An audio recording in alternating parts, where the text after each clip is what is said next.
Hey guys, hopefully everyone is doing well. Today's target is to solve question number 7.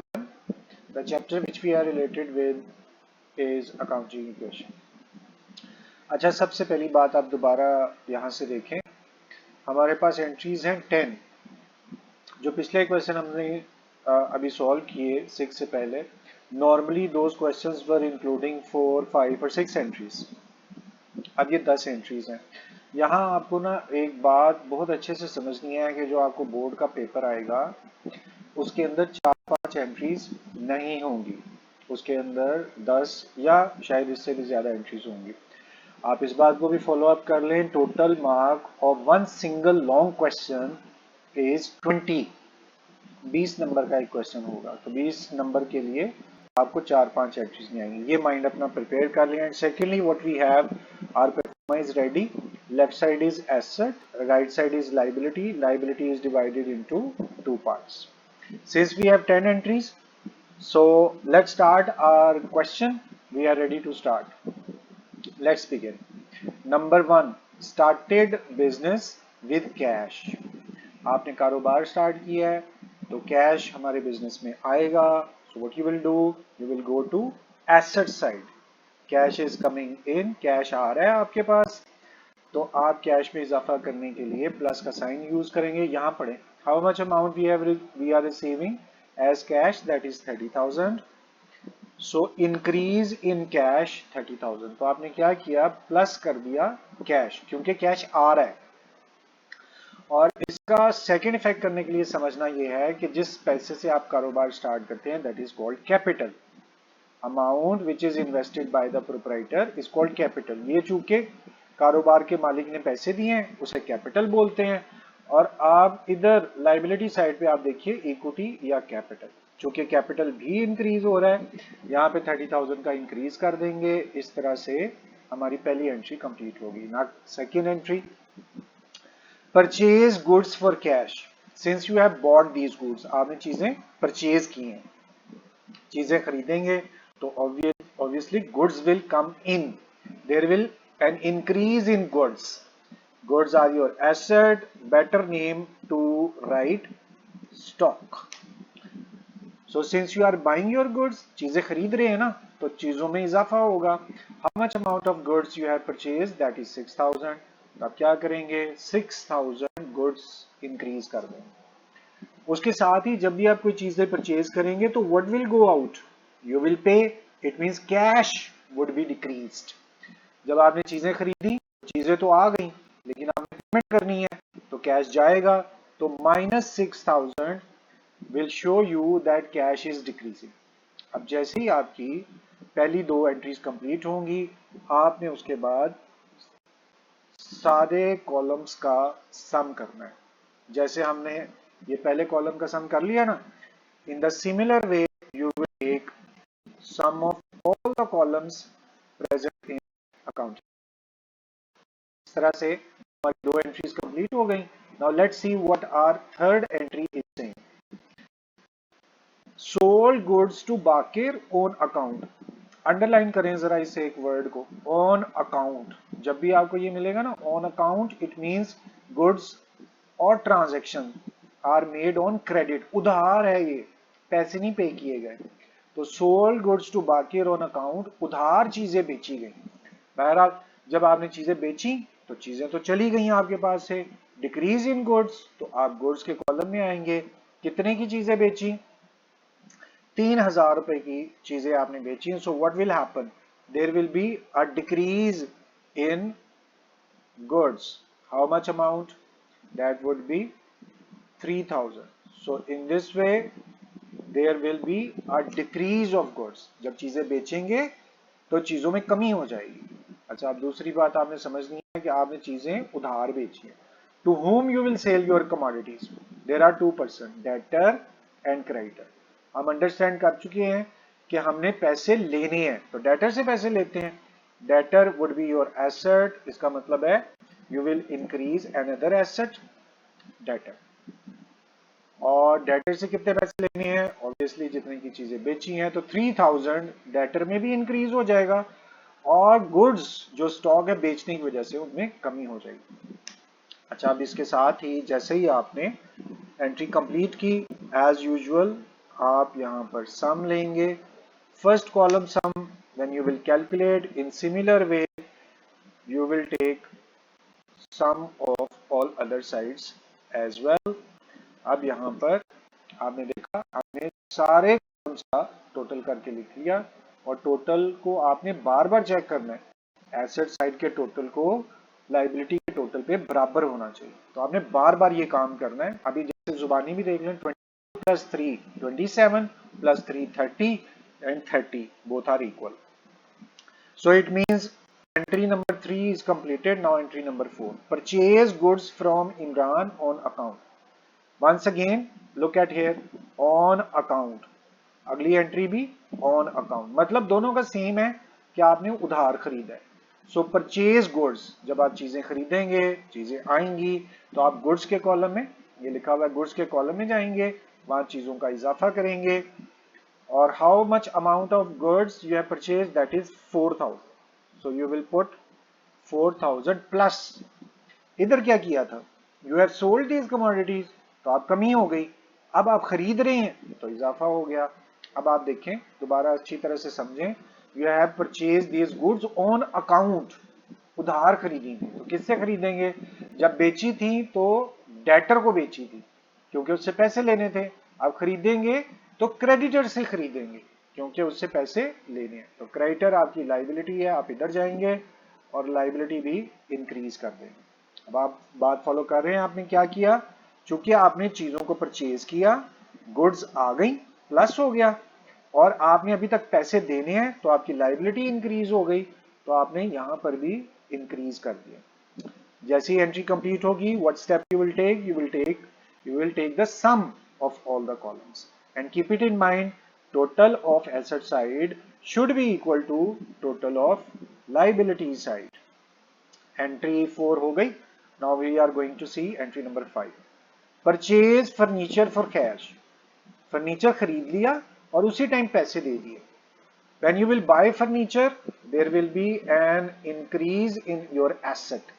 Asset आपका बढ़ जाएगा क्योंकि furniture आ रहा है। How much amount, 5000, you will increase your furniture on asset side. लेकिन obviously when you will purchase furniture, पैसे जाएंगे आपके पास से, cash will go out, cash कम हो जाएगा, तो कौन सा साइन लगाएंगे, -5000 आप यहाँ पुट कर देंगे। इससे क्या होगा, कैश कम हो गया और फर्नीचर आपके पास हो गया। लेकिन ये हमारे पास एंट्री नंबर 5 थी। आप देख रहे हैं फर्नीचर जब परचेज किया तो प्लस का साइन लगाया था और जब कैश गया तो माइनस का sign. After that we will take the sum of all the columns, you can see sum has been taken. ये एंट्री नंबर 5 हो गई। अब हम एंट्री नंबर 6 देखते हैं।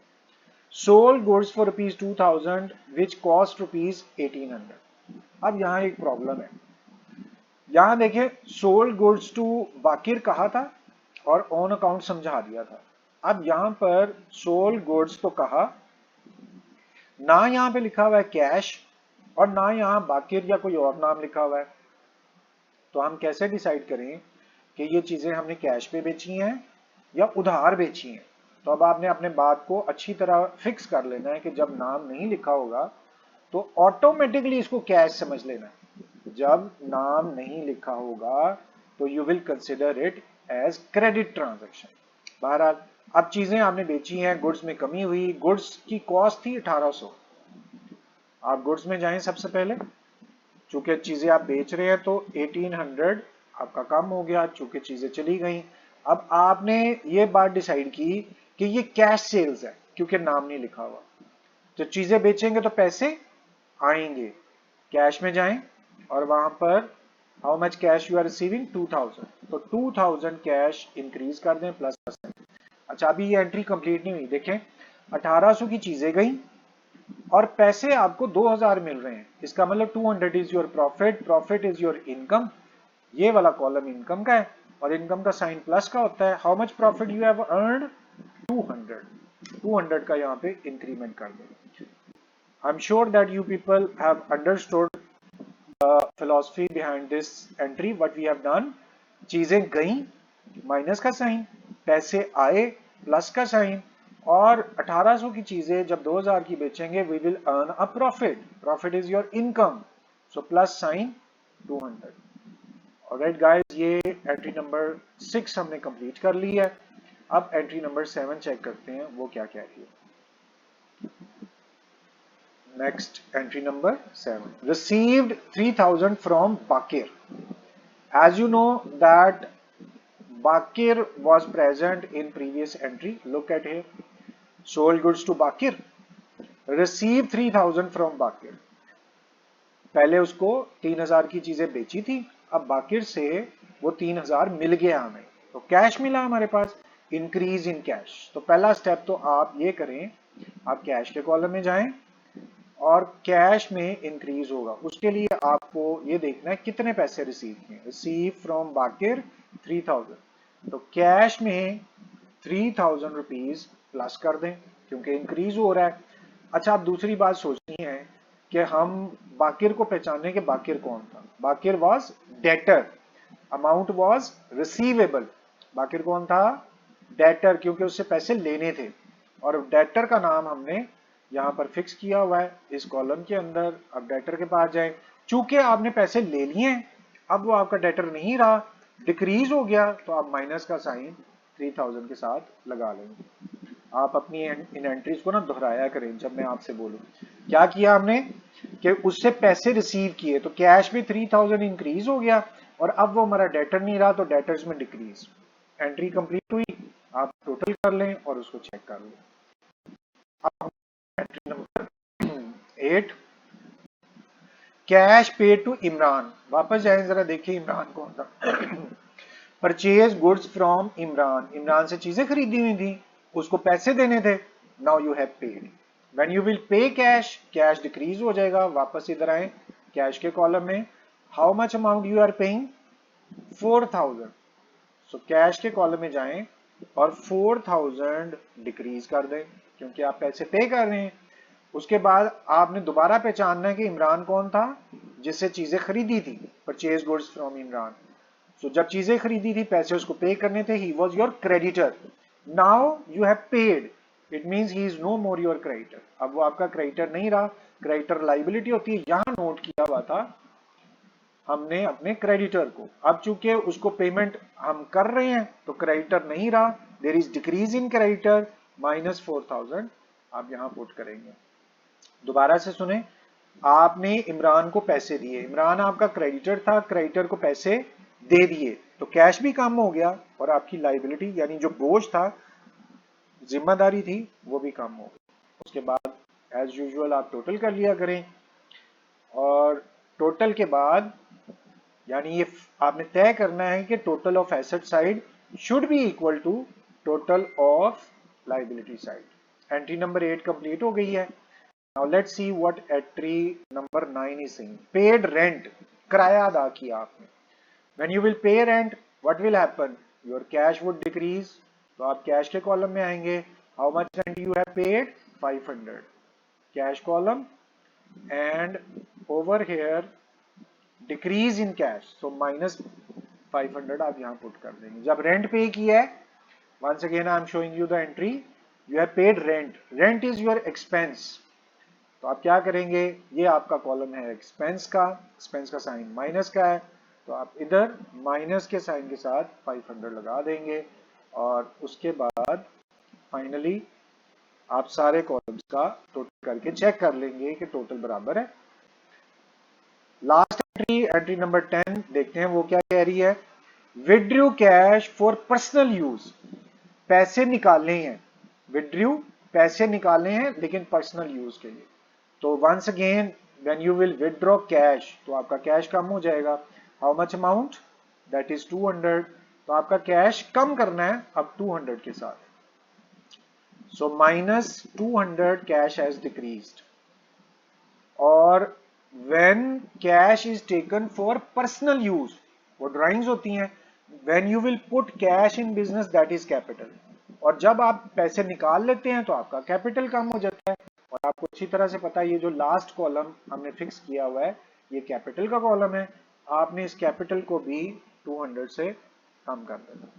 और उसके बाद फाइनली हमने क्या करना है इन सारे कॉलम्स का हम टोटल करेंगे और जैसे ही आप टोटल करेंगे दोनों साइड्स का टोटल अपने आप आ रहा है 29500 29500 ये शो कर रहा है कि हमारी दोनों साइड्स इक्वल है. So guys this was your question. All entries are completed. I am requesting you to please repeat and revise this question for 3-4 times. After repeating, if you still feel anything difficult, you are very open to share your problem through messages, text, or you can directly contact to share your problem. I will humbly be trying my best to answer your question quickly. So thank you very much for your time. It's time to say goodbye. Allah Hafiz.